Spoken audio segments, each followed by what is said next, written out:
বিসমিল্লাহির রহমানির রহিম। আসসালামু আলাইকুম। ইসলামী প্রজাতন্ত্র ইরানের বিশ্ব কার্যক্রমের বাংলা অনুষ্ঠানে আপনাদের স্বাগত জানাচ্ছি। শ্রোতা ভাই বোনেরা, এবার পরিবেশিত হচ্ছে পবিত্র কোরআনের তিলাওয়াত ও তর্জমা। সূরা নিসার ৭৫ ও ৭৬ নম্বর আয়াত তিলাওয়াত করছেন কারি আলী পারহেজগার। আউযু বিল্লাহি মিনাশ শাইতানির রাজীম। বিসমিল্লাহির রহমানির রহিম। وما لكم لا تقاتلون في سبيل الله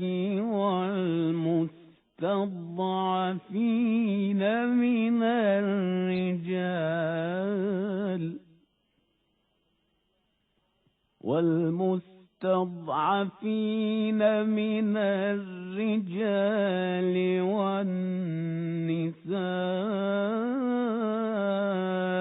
والولدان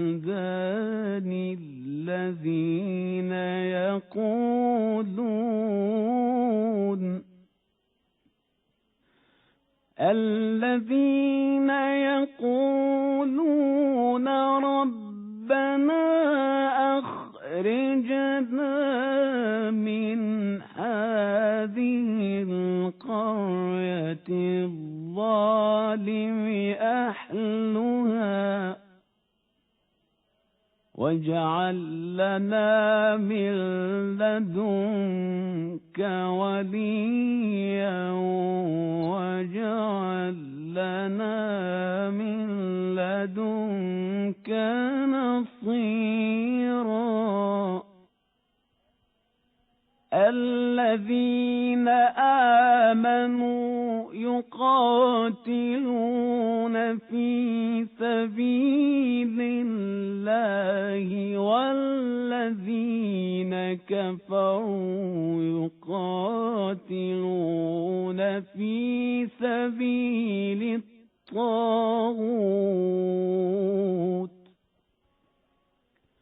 فقاتلوا أولياء الشيطان إن كيد الشيطان كان ضعيفا. صدق الله العلي العظيم. বিসমিল্লাহির রহমানির রহিম। তোমাদের কি হয়েছে যে তোমরা আল্লাহর পথে এবং অসহায় নরনারী ও শিশুদের জন্য সংগ্রাম করবে না, যারা দুর্বলতার কারণে নির্যাতিত হচ্ছে? তারা ফরিয়াদ করছে, হে আমাদের রব, অত্যাচারীদের এই জনপদ থেকে আমাদের বের করে নিয়ে যাও এবং তোমার পক্ষ থেকে কাউকে আমাদের বন্ধু, অভিভাবক ও সাহায্যকারী তৈরি করে দাও।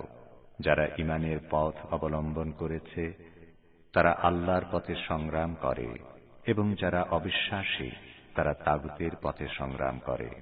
সুতরাং শয়তানের সহযোগীদের সাথে সংগ্রাম করো এবং নিশ্চিত জেনে রাখো, শয়তানের কৌশল আসলে নিতান্তই দুর্বল। সাদাকাল্লাহুল আলিয়্যুল আযীম। শ্রোতা বন্ধুরা, অর্থসহ পবিত্র কোরআনের তেলাওয়াত শুনলেন। আজ রোববার 25 জুলাই, 10 শ্রাবণ এবং ফার্সি 3 মোরদাদ। রেডিও তেহরানের নৈশ অধিবেশনের বাংলা অনুষ্ঠানে আপনাদের সবাইকে স্বাগত জানাচ্ছি। আমি আশরাফুর রহমান। এই অনুষ্ঠান প্রচারিত হয় বাংলাদেশ সময় রাত 10টা23 ভারত সময় রাত 9টা53 এবং তেহরান সময় রাত 8টা53 আর প্রচারিত হয় বাংলাদেশ ও ভারতে শর্টওয়েভ 41 মিটার ব্যান্ডে 7305 কিলোহার্টজে। ইন্টারনেটে আমাদের অনুষ্ঠান শুনতে এবং ওয়েবসাইট ভিজিট করতে লগ ইন করুন এই ঠিকানায় parstoday.com/bn। ফেসবুক লাইভে আমাদের অনুষ্ঠান শোনার ঠিকানা facebook.com/radio tehran bn। ইউটিউবে শোনা যায় www.youtube.com/radio tehran bangla 1982। আমাদের কাছে ইমেইল করার ঠিকানা radio.tehran1982@gmail.com অথবা radio.tehran@ws.irib.ir। এবারে আজকের অনুষ্ঠান সূচি জানিয়ে দিচ্ছি। শুরুতেই থাকছে যথারীতি বিশ্ব সংবাদ। এতে থাকবে ঢাকা ও কলকাতা থেকে আমাদের প্রতিনিধিদের পাঠানো দুটি বার্তা। এরপর সংবাদ ভাষ্যের অনুষ্ঠান দৃষ্টিপাতে শুনবেন সিরিয়াকে ভেঙে স্বায়ত্তশাসিত এলাকা গঠনে পাশ্চাত্যের বৃহৎ শক্তিগুলোর ষড়যন্ত্রের বিরুদ্ধে দামেস্কের প্রতিক্রিয়া সম্পর্কে আমাদের ভাষ্যকারের একটি পর্যালোচনা এবং বাংলাদেশের হাসপাতালগুলোতে শয্যা, আইসিইউ ও অক্সিজেন সংকট এবং করোনার মাঝে ডেঙ্গু সংক্রমণের পরিস্থিতি বেসামাল হওয়া সম্পর্কে আমাদের বিশেষ প্রতিনিধির পাঠানো প্রতিবেদন। সবশেষে সংক্ষিপ্ত সংবাদ। তবে সবকিছুর আগে বিশ্ব সংবাদ।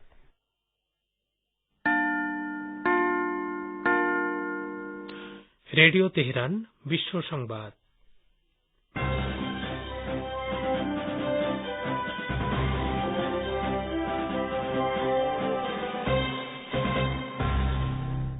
সংবাদ শিরোনাম। ইরানের খুজিস্তান প্রদেশ নিয়ে জাতিসংঘের মানবাধিকার বিষয়ক হাই কমিশনারের হস্তক্ষেপমূলক বক্তব্য, তীব্র নিন্দা জানাল তেহরান। আফগানিস্তানের 13 প্রদেশে সেনা অভিযানে 269 তালেবান নিহত। দেশটিতে অন্তর্বর্তী সরকার গঠনের আহ্বান জানাল আমেরিকা ও ইউরোপ। বাংলাদেশে ঈদের ছুটিতে করোনার পরীক্ষা কম হলেও সংক্রমণ কমেনি। জেলাভিত্তিক শনাক্ত ও মৃত্যুর হারে শীর্ষে অবস্থান করছে ঢাকা জেলা। কারগিল যুদ্ধ ভারতীয় সেনাবাহিনী ও দেশের জন্য বীরত্ব ও সংযমের প্রতীক বলে মন্তব্য করেছেন নরেন্দ্র মোদী। আসসালামু আলাইকুম। এতক্ষণ বিশ্ব সংবাদের গুরুত্বপূর্ণ শিরোনামগুলো শুনেন, এবারে বিস্তারিত। পরিবেশনায় রয়েছে আমি আশরাফুর রহমান। ইরানের খুজিস্তান প্রদেশের অভ্যন্তরীণ বিষয়ে হস্তক্ষেপ করে জাতিসংঘের মানবাধিকার বিষয়ক হাই কমিশনার যে বক্তব্য দিয়েছেন তার তীব্র নিন্দা জানিয়েছে তেহরান। ইরান বলেছে, হাই কমিশনার মিশেল ব্যাচেলেট খুজিস্তানের ঘটনা প্রবাহ সম্পর্কে যে বিবৃতি দিয়েছেন তাতে ভুল তথ্যে ভরা কাল্পনিক অভিযোগ উত্থাপন করা হয়েছে, যা দুঃখজনক এবং অনভিপ্রেত। ইরানের পররাষ্ট্র মন্ত্রণালয়ের মুখপাত্র সাইদ খাতিবজাদে এই মন্তব্য করে বলেছেন, খুজিস্তান প্রদেশের জনগণের দুর্দশা দূর করার জন্য ইরানের সর্বোচ্চ পর্যায় থেকে যে উদ্যোগ নেওয়া হয়েছে তা উপেক্ষা করে জাতিসংঘের এই কর্মকর্তা সম্পূর্ণ রাজনৈতিক উদ্দেশ্য প্রণোদিত বিবৃতি দিয়েছেন। তার এই বিবৃতি যতটা না একজন আন্তর্জাতিক মানবাধিকার কর্মকর্তার বক্তব্য বলে মনে হয়েছে, তার চেয়ে বেশি একটি রাজনৈতিক বিবৃতি বলেই প্রতীয়মান হয়েছে। খাতিবজাদে বলেন, খুজিস্তানের মূল সমস্যা পানি সংকট, যা বৃষ্টিহীনতা ও খরার মতো প্রাকৃতিক কারণে সৃষ্টি হয়েছে। আফগানিস্তানের 13 প্রদেশে সেনাবাহিনীর অভিযানে অন্তত 269 জন তালেবান সদস্য নিহত হয়েছে বলে খবর দিয়েছে দেশটির প্রতিরক্ষা মন্ত্রণালয়। ওই মন্ত্রণালয়ের এক বিবৃতিতে বলা হয়েছে, এসব অভিযানে 176 জন তালেবান নিহত হয়েছে। এ সময় সেনাবাহিনী তালেবানের কাছ থেকে বিপুল পরিমাণ অস্ত্রশস্ত্র ও গোলাবারুদ উদ্ধার করে। তবে আফগান প্রতিরক্ষা মন্ত্রণালয়ের পরিসংখ্যান প্রত্যাখ্যান করেছে তালেবান। এদিকে আফগানিস্তানের শতকরা 90% সীমান্তের উপর নিয়ন্ত্রণ গ্রহণ করার যে দাবি তালেবান করেছে তা প্রত্যাখ্যান করেছে আফগান প্রতিরক্ষা মন্ত্রণালয়। ওই মন্ত্রণালয়ের মুখপাত্র ফুয়াদ আমান বলেছেন, আফগান সরকারি নিয়ন্ত্রণাধীন এলাকার পরিধি ক্রমেই বিস্তৃত হচ্ছে এবং হাতছাড়া হয়ে যাওয়া জেলাগুলো তালেবানের কাছ থেকে একের পর এক পুনরুদ্ধার করা হচ্ছে। আফগানিস্তানে একটি সর্বাত্মক যুদ্ধবিরতি এবং সব পক্ষের অংশগ্রহণে একটি অন্তর্বর্তী সরকার গঠন নিয়ে সংলাপে বসতে আফগান সরকার ও তালেবানের প্রতি আহ্বান জানিয়েছে আমেরিকা, ইউরোপ ও ব্রিটেন। আফগানিস্তানের ভবিষ্যৎ নিয়ে একটি চূড়ান্ত চুক্তির আগে আপৎকালীন সমাধান হিসেবে অন্তর্বর্তী সরকার নিয়ে কাজ করার আহ্বান জানিয়েছে তারা। এই প্রথম আন্তর্জাতিক সমাজের পক্ষ থেকে আফগানিস্তানে একটি অন্তর্বর্তী সরকার বা গঠন কাঠামো নিয়ে সংলাপে বসার আহ্বান জানানো হল।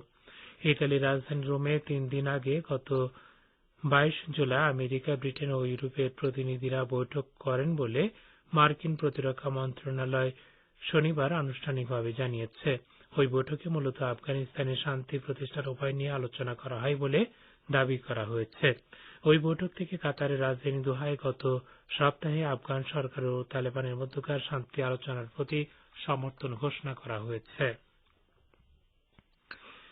ইরাকের প্রধানমন্ত্রী মোস্তফা আল কাজিমি বলেছেন, উগ্র সন্ত্রাসী গোষ্ঠী দায়েশের বিরুদ্ধে লড়াই করার জন্য আমেরিকার সেনাদের তার দেশে প্রয়োজন নেই। তবে মার্কিন সেনা প্রত্যাহারের ব্যাপারে আনুষ্ঠানিক সময়সীমা ঘোষণা হবে চলতি সপ্তাহে মার্কিন কর্মকর্তাদের সঙ্গে বৈঠকের ফলাফলের পর। বার্তা সংস্থা এপিকে দেয়া এক সাক্ষাৎকারে মোস্তফা আল কাজিমি এসব কথা বলেন। তাঁর এই সাক্ষাৎকার আজ প্রকাশিত হয়েছে। আগামীকাল হোয়াইট হাউসে মার্কিন প্রেসিডেন্ট জো বাইডেনের সঙ্গে প্রধানমন্ত্রী কাজিমির বৈঠক হওয়ার কথা রয়েছে। এর আগে এপিকে দেয়া সাক্ষাৎকারে তিনি এসব কথা বললেন। ইরাকি প্রধানমন্ত্রী বলেন, প্রশিক্ষণ ও সামরিক গোয়েন্দা তথ্য সংগ্রহের জন্য ইরাক এখন আমেরিকার কাছে সহযোগিতা চায়, তবে কমব্যাট ট্রুপ প্রত্যাহার করার ব্যাপারে আমেরিকার কাছ থেকে সুনির্দিষ্ট সময়সীমা চাইবে। গত এপ্রিল মাসে ওয়াশিংটন এবং বাগদাদের মধ্যে আলোচনার পর আমেরিকা ইরাক থেকে সেনা প্রত্যাহারের কথা ঘোষণা করেছিল। আপনারা বিশ্ব সংবাদ শুনছেন রেডিও তেহরান থেকে। বাংলাদেশে ঈদুল আজহার ছুটিতে করোনা পরীক্ষা কম হলেও সংক্রমণের হার কমেনি বলে জানিয়েছে স্বাস্থ্য অধিদপ্তর। এটি বলেছে, জেলাভিত্তিক শনাক্ত ও মৃত্যুর হারে ঢাকা জেলা শীর্ষে অবস্থান করছে। বিস্তারিত জানাচ্ছেন ঢাকা থেকে আমাদের প্রতিনিধি। ঈদুল আজহার ছুটিতে করোনা পরীক্ষা কম হলেও সংক্রমণের হার কমেনি বলে জানিয়েছে স্বাস্থ্য অধিদপ্তর। আজ রোববার দুপুরে কোভিড-19 পরিস্থিতি নিয়ে স্বাস্থ্য অধিদপ্তরের আয়োজিত ভার্চুয়াল স্বাস্থ্য বুলেটিনে অধিদপ্তরের মুখপাত্র অধ্যাপক ডাক্তার নাজমুল ইসলাম এই তথ্য জানিয়েছেন। তিনি জানান, জেলাভিত্তিক শনাক্তের হিসাবে ঢাকা শীর্ষে অবস্থান করছে। ঢাকায় ইতিমধ্যেই শনাক্ত রোগীর সংখ্যা 4 লাখ ছাড়িয়ে গেছে। এরপরে আছে যথাক্রমে চট্টগ্রাম, কুমিল্লা, সিলেট, বগুড়া, নারায়ণগঞ্জ, খুলনা, ফরিদপুর। বিভাগ ভিত্তিক মৃত্যুর হারেও এগিয়ে আছে ঢাকা। এরপরেই রয়েছে খুলনা বিভাগ। গত 7 দিনের সংক্রমণ পরিস্থিতি বিশ্লেষণে দেখা যাচ্ছে, নমুনা সংগ্রহ কম হয়েছে বলে পরীক্ষা কম হয়েছে। ফলে মোট রোগীর সংখ্যাও কম পাওয়া গেছে। তবে যা পরীক্ষা হয়েছে তাতে শতকরা হিসেবে সংক্রমণের হার 30% নিচে নামেনি। এদিকে টানা 4 দিন দৈনিক মৃত্যুর সংখ্যা 200 এর নিচে থাকার পর আজ তা 1 লাফে 228-এ পৌঁছে গেছে। আজ রোববার বিকেলে স্বাস্থ্য অধিদপ্তরের সংবাদ বিজ্ঞপ্তিতে জানানো হয়েছে, আগের দিনের তুলনায় করোনার মৃত্যু এবং শনাক্ত দুটোই বেড়েছে।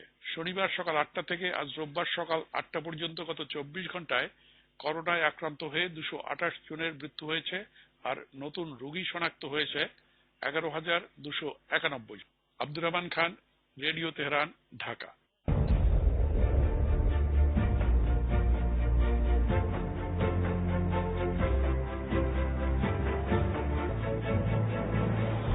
রেডিও তেহরান, খবরের সঙ্গে 24 ঘন্টা। ভিজিট করুন আমাদের ওয়েবপেজ farstoday.com/bn।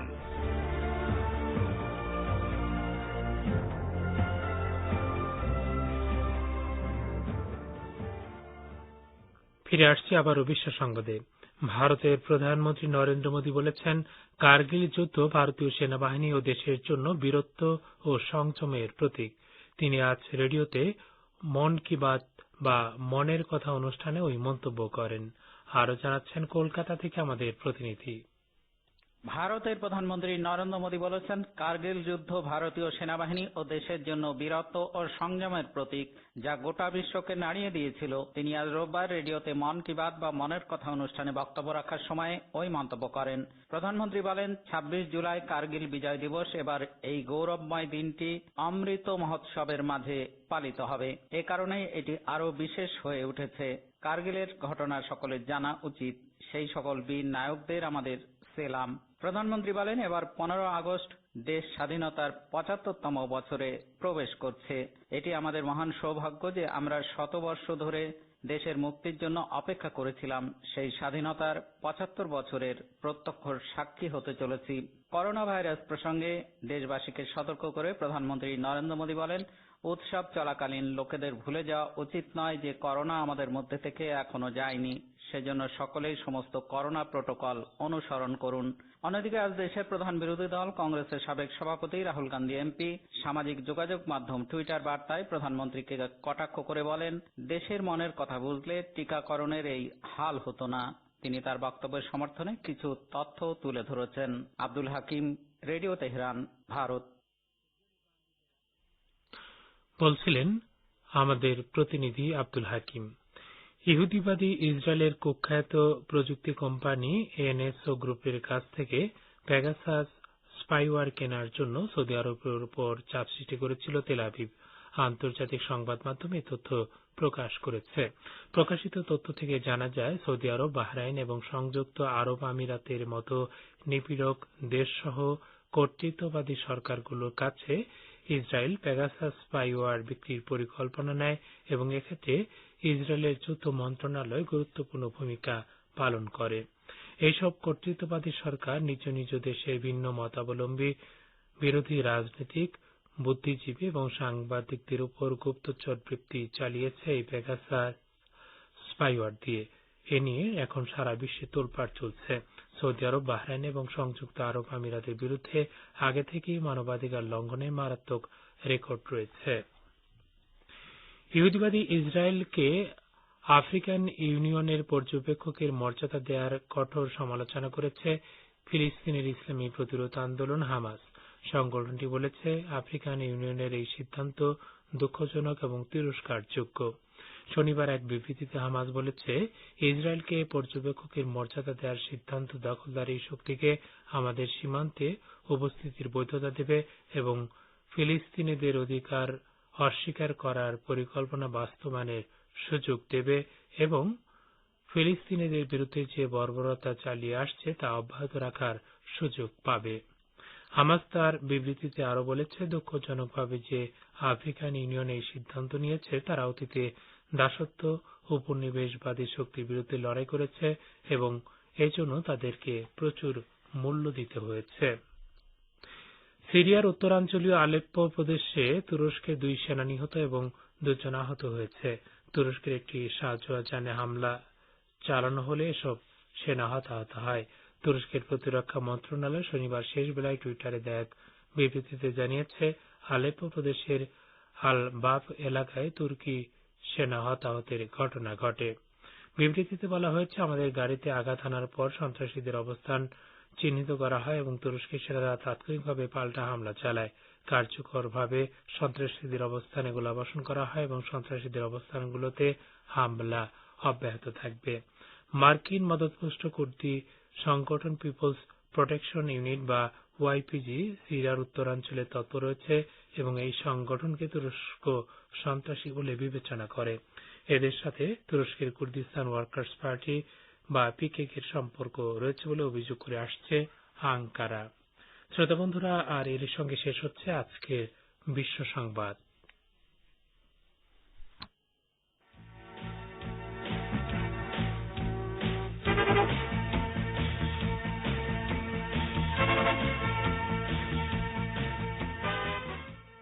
বিশ্ব সংবাদ শুনলেন রেডিও তেহরান থেকে। এবারে আমন্ত্রণ জানাচ্ছি সংবাদ ভাষ্যের অনুষ্ঠান দৃষ্টিপাতে।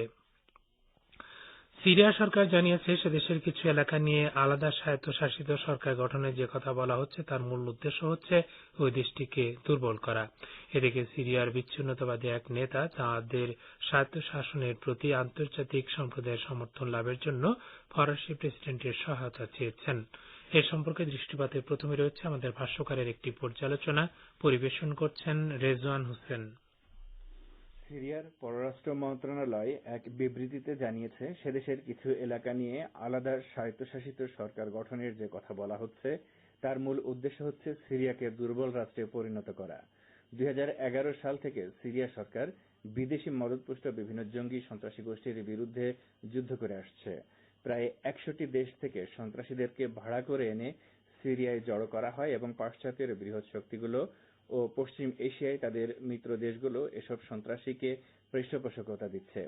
সন্ত্রাসীদেরকে লেলিয়ে দেওয়ার প্রধান উদ্দেশ্য হচ্ছে সিরিয়ার জনপ্রিয় আসাদ সরকারের পতন ঘটানো, যারা কিনা এ অঞ্চলে দখলদার ইসরায়েলের বিরুদ্ধে শক্ত প্রতিরোধ গড়ে তুলেছে। কিন্তু প্রায় এক দশক ধরে যুদ্ধ করেও শত্রুরা তাদের কোনো লক্ষ্যই অর্জন করতে তো পারেনি, বরং সিরিয়া সরকার রাজনৈতিক ও সামরিক দিক দিয়ে আগের চেয়ে আরও শক্তিশালী হয়েছে। তারা বিদেশি মদতপুষ্ট এসব সন্ত্রাসীদের পরাজিত করতে সক্ষম হলেও সন্ত্রাসীরা এখনো উত্তর পূর্ব সিরিয়ার ইদলিব প্রদেশের কিছু জায়গা এখনো নিয়ন্ত্রণ করছে। যুক্তরাষ্ট্র ও তুরস্কের সহযোগিতায় তারা এখনো ওই স্থানে অবস্থান করছে। যুদ্ধের ময়দানে সিরিয়ার সরকার ও সেনাবাহিনী শ্রেষ্ঠত্বের প্রমাণ দেওয়ার পর বাশার আল আসাদের প্রতিপক্ষরা এখন রাজনৈতিক অঙ্গনে প্রভাব বিস্তার ও সিরিয়ার ক্ষতি করার চেষ্টা করছে। শত্রুর অন্যতম একটি কৌশল হচ্ছে সিরিয়ার উত্তর ও উত্তর পূর্বাঞ্চল সহ আরও বেশ কিছু জায়গা নিয়ে আলাদা স্বায়ত্তশাসিত এলাকা গঠন করা। সিরিয়ার উত্তরাঞ্চলীয় সশস্ত্র কুর্দিরা যুক্তরাষ্ট্রের সহায়তায় স্বায়ত্তশাসিত এলাকা গঠনের চেষ্টা করছে এবং তারা সিরিয়ায়ও ইরাকের কুর্দিদের মতো স্বায়ত্তশাসিত এলাকা গঠনের দাবি জানাচ্ছে। বাস্তবতা হচ্ছে তাদের এই অবৈধ কাজে যুক্তরাষ্ট্র এবং ইউরোপের বেশ কিছু দেশ সহযোগিতা করছে। সিরিয়ায় স্বায়ত্তশাসনের দাবিদার এক নেতা তাদের স্বায়ত্তশাসনের প্রতি আন্তর্জাতিক সম্প্রদায়ের সমর্থন লাভের জন্য ফরাসি প্রেসিডেন্টের সহায়তা চেয়েছেন। এ ব্যাপারে এক প্রতিক্রিয়ায় সিরিয়ার পররাষ্ট্র মন্ত্রণালয় এক বিবৃতিতে বলেছে, তাদের প্রস্তাবিত স্বায়ত্তশাসিত এলাকায় কোনো আরব দেশের কর্মকর্তারা সেখানে যাচ্ছেন এবং তারা ওই এলাকাকে সিরিয়া থেকে বিচ্ছিন্ন করার জন্য প্রচার চালাচ্ছেন, যার মূল উদ্দেশ্য হচ্ছে সিরিয়াকে দুর্বল করা। তবে এই পদক্ষেপের মাধ্যমে কেবলমাত্র ইসরায়েলই লাভবান হবে।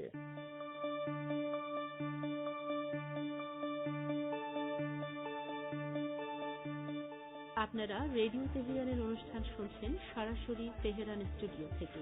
ইন্টারনেটে আমাদের অনুষ্ঠান প্রতিদিন শুনুন এই ঠিকানায় parstoday.com/bn। ফেসবুক লাইভে যোগ দিন এই ঠিকানায় facebook.com/Radio Tehran BN।